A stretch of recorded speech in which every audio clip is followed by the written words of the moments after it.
When I was researching the illustrations for Jacaranda Magic, written by Dannika Patterson, I looked down below a jacaranda tree and picked up one of the seed pods, and I noticed that it looked very much like a stingray, and one of the pages was set over the ocean, so I decided to turn the seed pods into little stingrays and the flowers were into jellyfish. So I'm just going to show you how I did the illustrations for the seed pods in case you would like to have a go with your family or yourself. And I'm just using basic watercolours. Actually I'm using charcoal for the drawing part. That's what I'm doing now.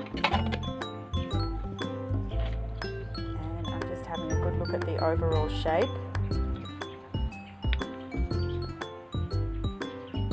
And then starting to add the details in. I find if you put just the overall general shape in first, you can always play around with it. The charcoal blends and rubs off really easily, so you can have lots of goes at playing around, and the more mistakes you make, the more interesting the end product is anyway, because you've got all these lovely sort of structure lines that show where you've been playing around and changing your mind, and it just makes for a more interesting painting picture, I think.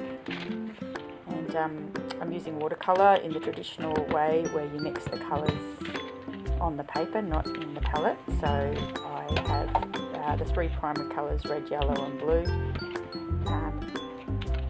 And usually with watercolour you start with the lightest colour and work your way up. So brown is made up of all three of the primary colours laid on top of each other. So I'm starting with the yellow, being the lightest colour.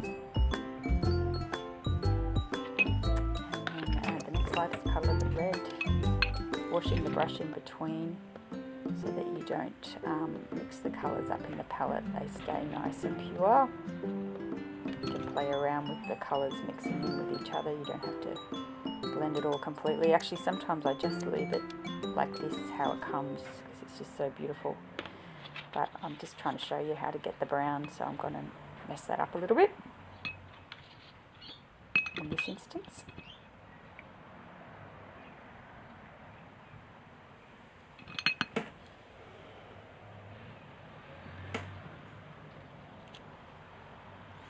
You can just keep adding more blue and red and whatever colours to make it as dark or light as you like.